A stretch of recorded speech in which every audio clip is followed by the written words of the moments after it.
News के प्रायोजक है doctor Asadullah Khan English medium school और जूनियर कॉलेज सोलापूर। कामगारांची असलेला वाद आणि दिवाळीमध्ये मालकाने पगार कापल्याच्या रागातून बस चालक जनार्दन हंबर्डीकर याने बस पेटवून दिल्याची घटना बुधवारी सकाळी हिंजवडी येथे घडली। यामध्ये 4 जणांचा होरपळून मृत्यू झाला। चालकाने कट रचून हा गुन्हा केल्याचे पोलीस तपासामध्ये उघडकीस आले आहे। Unique education society doctor Asadullah Khan English medium school और जूनियर कॉलेज के 10वें वर्धापन के अवसर पर नर्सरी LKG UKG एडमिशन पर अब 3000 रुपए का डिस्काउंट। इतना ही नहीं बल्कि ग्रेड 1 और ग्रेड 2 के एडमिशन पर 5000 रुपए की छूट। आरोपीने कंपनीतून आदल्या दिवशी बेन्झिन नावाचे केमिकल गाडीत आणून ठेवले, तसेच टोनर पुसण्यासाठी लागणाऱ्या चिंध्याही त्याने गाडीत ठेवल्या। हिंजवडी जवळ आल्यावर त्याने काडीपेटीची काडी पेटून चिंध्या पेटवल्या आणि केमिकलमुळे बसमध्ये आगीचा भडका उडल्याचे पोलीस उपायुक्त विशाल गायकवाड यांनी पत्रकार परिषदेत सांगितले। आरोपीने ही गुन्ह्याची कबुली दिली आहे।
हिंजवडी पोलीस स्टेशनच्या अखत्यारीमध्ये काल फेज 1 मध्ये जो टेम्पो ट्रॅव्हलर व्योमा ग्राफिक्स कंपनीचा टेम्पो ट्रॅव्हलर या गाडीला अचानक आग लागली होती आणि मोठ्या प्रमाणावर आग लागून त्यामध्ये 4 लोकांचा दुर्दैवी मृत्यू झाला होता।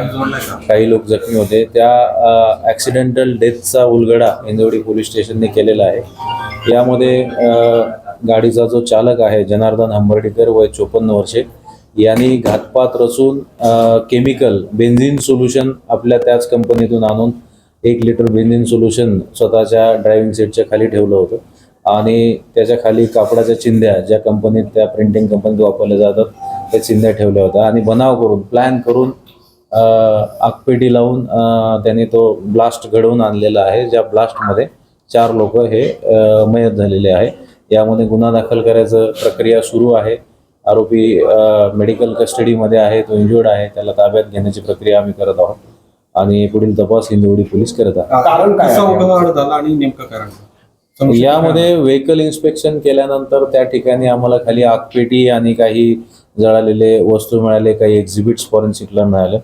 RTOच्या इन्स्पेक्शनमध्ये कुठेही शॉर्ट सर्किट बद्दल त्यांच्याकडून पुष्टी झाली नाही किंवा गाडीचे जे पार्ट्स असतात त्याबद्दल।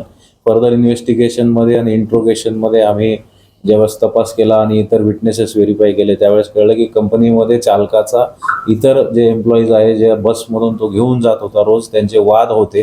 दिवाळीमध्ये याचा पगार दिला गेला नव्हता, तसेच याला ड्रायव्हिंग व्यतिरिक्त इतर मजुरीची कामं दिली जातात या बाबतीत या चालकाचा यांच्यावर रोष होता। या सगळ्या टेस्टिमोनीवरून फर्दर इंट्रोगेशनमध्ये आम्हाला माहिती मिळाली आणि आरोपीने गुन्ह्याची कबुली दिलेली आहे। पुन्हा नेमकं त्याला मारायचं उद्देश होता की सगळ्यांना हे तपास सुरू आहे आता। यामध्ये त्याचा प्राथमिक 3 ते 4 लोकांवर जास्तीचा राग होता आता फर्दर इंट्रोगेशन मध्ये ही बाब निश्चित होईल. त्यांचा जो मृत्यू झाला आहे की ते बचावले आणि दुसऱ्या ते बचावलेले आहेत. मागे बसलेले जे 4 आहेत त्यांचा मृत्यू झाला. सर, मागचा डोर का ओपन झाला नाही? गाडीचे मध्ये जे सेफ्टी नॉर्म्स असतात त्यात इमर्जन्सी एक्झिट असतो, तो डोर का ओपन झाला नाही? त्याच्यामध्ये कोणाच्या म्हणजे चुका ते झाल्या? ते ते अंडर इन्व्हेस्टिगेशन आहे. जशी इन्व्हेस्टिगेशन प्रोग्रेस होईल आणि आम्हाला फर्दर रिपोर्ट्स येतील त्याच्यामध्ये आम्ही ते क्लिअर करू शकतो. या सगळ्या घटनेला अंजाम कसा म्हणजे कुठे दिला त्यांनी त्याच्या डोक्यात? या घटनेला त्यांनी आगपेटी जी आहे ती वारजेला स्वतःच्या घराच्या बाजूला एक पानटपरी आहे तिथून विकत घेतली होती. त्यानंतर पुणे शहरामधून हिंजवडीमध्ये आल्यानंतर फेज 1ला जे तमन्ना सर्कल आहे त्यानंतर कंपनीच्या अलीकडे त्याचं म्हणण्यानुसार त्याचा जो रोष होता तो असा होता की कंपनीत किंवा कंपनीच्या जवळ सदर घातपाताचं गुन्ह्याचं कृत्य करायचं आहे. आणि फेज 1मध्ये आल्यानंतर जिथं उतार आहे जिथं त्यांनी उडी मारल्यानंतर गाडी सरळ जाईल आणि 1 वे आहे असं त्यांनी टोपोग्राफी बघितली आणि फेज 1च्या तमन्ना सर्कल नंतर उताराकडे डसॉल्ट सिस्टीमकडे जाताना त्या ठिकाणी हे त्यांनी गुन्हा केलेला आहे. प्लॅनिंग बाबत अजून सखोल आमच्याकडे इन्फॉर्मेशन नाही आहे. इंट्रोगेशन मध्ये आम्हाला ते समजेल. सर पुन्हा एकदा सांगा की दिवाळीमध्ये त्याला पैसे बोनस दिला गेला नव्हता, हाही राग होता, म्हणजे ओनरचा राग होता किंवा काय, म्हणजे कोणत्या रागात नाही याचं या सगळ्या नाही, ओनर बद्दल राग बाबत अजून निश्चित असं काही समजलेलं नाही आहे. प्रायमा फेसी हे जे लोक तो जो रोज घेऊन जात होता यांचा आणि त्या आरोपीचं जनार्दन अंबर्डीकर यांचे डिस्प्यूट्स होते हे आम्हाला प्रायमरीली समजलेलं आहे. आणि पगार जो पेंडिंग होता याबाबत आता फर्दर इन्व्हेस्टिगेशन आम्ही कंपनीच्या टीमकडून अकाउंट ब्रांचकडून करू.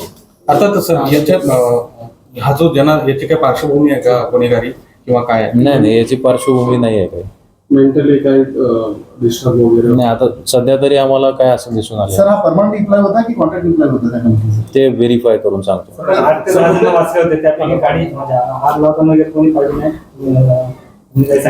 ते नाही सांगितलं. तर त्याने अचानक ब्रेक करून गाडी जी थांबवली आणि पटकन आगपेटी टाकली. आगीचा पहिला भडका उडल्यानंतर कॅओस तयार झाला आणि मग ही पुढची घटना सगळी झालेली आहे. सर आता किती जखमी आहेत आणि त्यांच्या प्रकृतीबद्दल काय माहिती आहे? आणखी काही सिरियस होते अशी काल माहिती कळली? 6 लोक काल रुबी हॉस्पिटलला ऍडमिट होते. एक अत्यवस्थ होता, डीप इंजुरीज ज्याला होत्या ते सूर्य हॉस्पिटलला आहे आणि सर्व सेफ आहेत, अंडर ट्रीटमेंट आहे. Sir unique education society doctor Asadullah Khan English medium school और जूनियर कॉलेज के 10वें वर्धापन के अवसर पर नर्सरी LKG UKG एडमिशन पर अब 3000 रुपए का डिस्काउंट. इतना ही नहीं बल्कि ग्रेड 1 और ग्रेड 2 के एडमिशन पर 5000 रुपए की छूट.